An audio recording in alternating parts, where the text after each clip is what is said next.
반갑습니다. 저는 박 교수입니다. 유튜브는 왕초보이오니 양해 바랍니다. 먼저 저 자신을 소개하겠습니다. 저는 국립대학교 공과대학에서 오랫동안 강의를 담당해 왔습니다.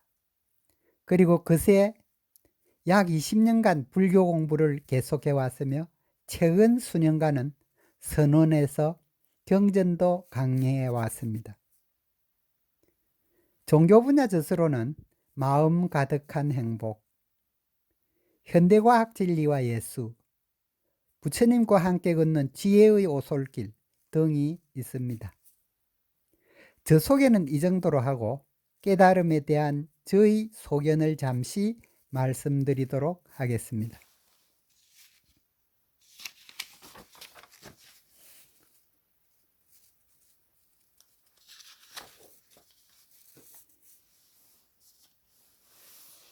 제가 이 강서를 올리게 된 사연은 다음과 같습니다. 저는 약 20년 동안 불교 공부를 하면서 다음과 같은 새로운 불교 공부 방식을 꿈꾸어 왔습니다. 1번과 같이 종래 방식은 방편수행을 통해서 깨달음에 이르는 방식이라면, 새로운 방식은 이와 반대로 깨달음을 통해서 일체의 방편을 친견하여 우주의 핵심 이치를 파악하는 방식이라고 할 수 있습니다. 이번과 같이 이 새로운 방식은 나를 포함한 만유의 핵심 이치를 단박 파악할 수 있고, 불교에 대한 확실한 믿음이 생기고 불자들의 안목이 변하고 그 결과 반야지혜로 바로 견성성불에 이르는 방법이라고 할 수 있을 것입니다.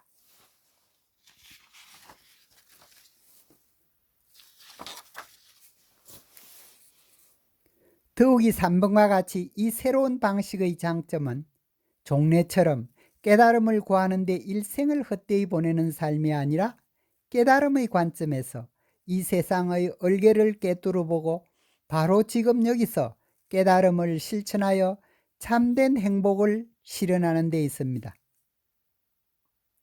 그러나 4번과 같이 이치에 밝은 자는 많지만 실제로 정득한 자는 적고, 지식으로 이해하는 자는 많지만 행하여 참다운 행복을 실천하는 자는 적다는 고언을 마음에 새겨 깨친 이치를 일상생활에 실천함을 목표로 하여야 할 것입니다.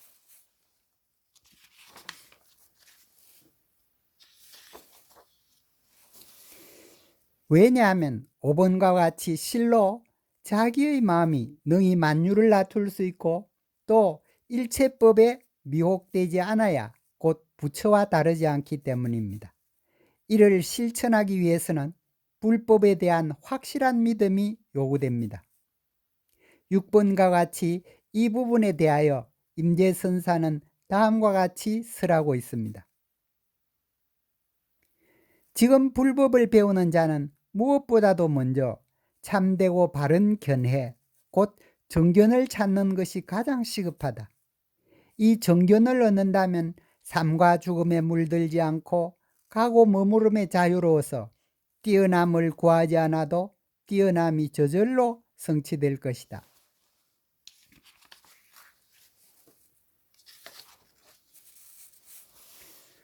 그대들의 견문각지 작용에 무엇이 부족하기에 무슨 법을 깨닫고 수행하여 어느 곳을 더 보충한다는 것이냐. 내가 보기에는 돌을 닦고 보살이 되고 경전을 보는 모든 공부가 엎짓는 일일 뿐이다 고 일갈하고 있습니다. 이하 전개되는 달마 내용은 이 새로운 방법의 꿈을 어떻게 실현했는지 상세히 밝힌 것입니다. 여기서 달마는 법 또는 진리를 의미하고 있습니다.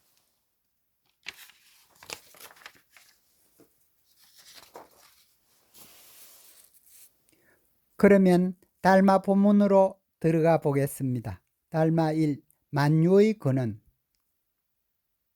일반적으로 이 세상 만유의 근원을 진리라고 부르고 있습니다.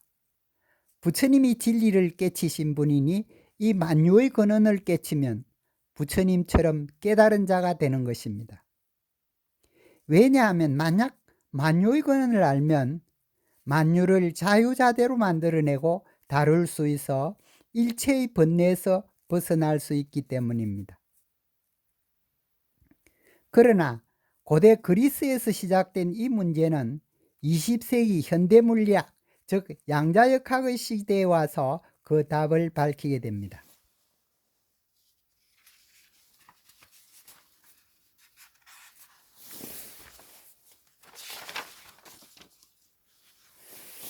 놀라운 사실은 현대물리학에서 밝힌 진리가 기원전 약 5세기에 부처님이 명상으로 깨달으신 진리와 정확히 일치한다는 것이었습니다.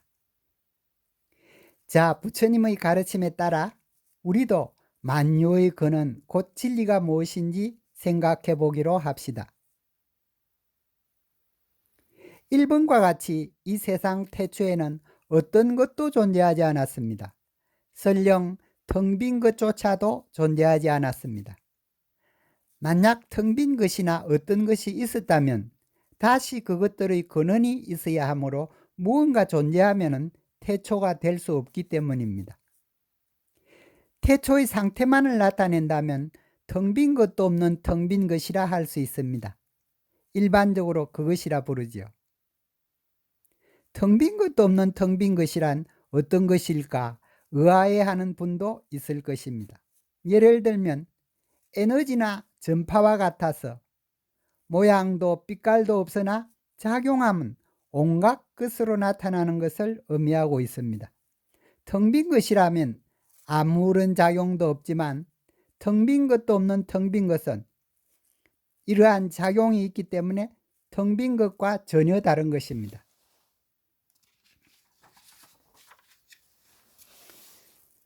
한편 이 태초의 상태를 알면 이 태초의 상태에서 만유가 쏟아져 나와야 마땅할 것입니다. 즉 2번과 같이 그것은 만유의 근원자리임을 알 수 있습니다. 그러나 이 텅 빈 것도 없는 텅 빈 것 혹은 그것이라고 표현하면 문제가 생깁니다. 왜냐하면 글이나 말 속에는 태초의 상태가 없기 때문입니다. 예를 들면 사과를 사과라고 글로 써놓으면 사과라는 글 속에는 이미 진짜 사과는 없는 것이기 때문입니다. 그러므로 이번처럼 텅 빈 것도 없는 텅 빈 것은 만유의 근원 상태이며 그것을 생각, 말, 글로 표현하면 그것이 오염되므로 우리들의 생각이나 말, 글로 표현할 수 없는 것임을 깊이 명심해 두어야 하겠습니다. 그러나 이 말은 아무 생각도 하지 말고 멍충하게 되라는 뜻은 아닙니다. 생각을 내어서도 생각했다는 집착에서 벗어나라는 것입니다.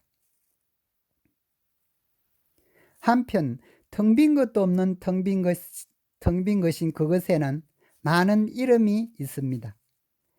예를 들면 본래 무일물, 공, 불성, 본래 면목, 본래 마음, 진여, 자성 등이 있습니다. 그것의 쓰임새에 따라 많은 이름을 지어 붙였기 때문입니다. 그러나 아무리 이름이 많아도 모두 청정한 텅 빈 것도 없는 텅 빈 것을 가리키고 있으니 내용만 알고 이름에 집착하지 말아야 할 것입니다.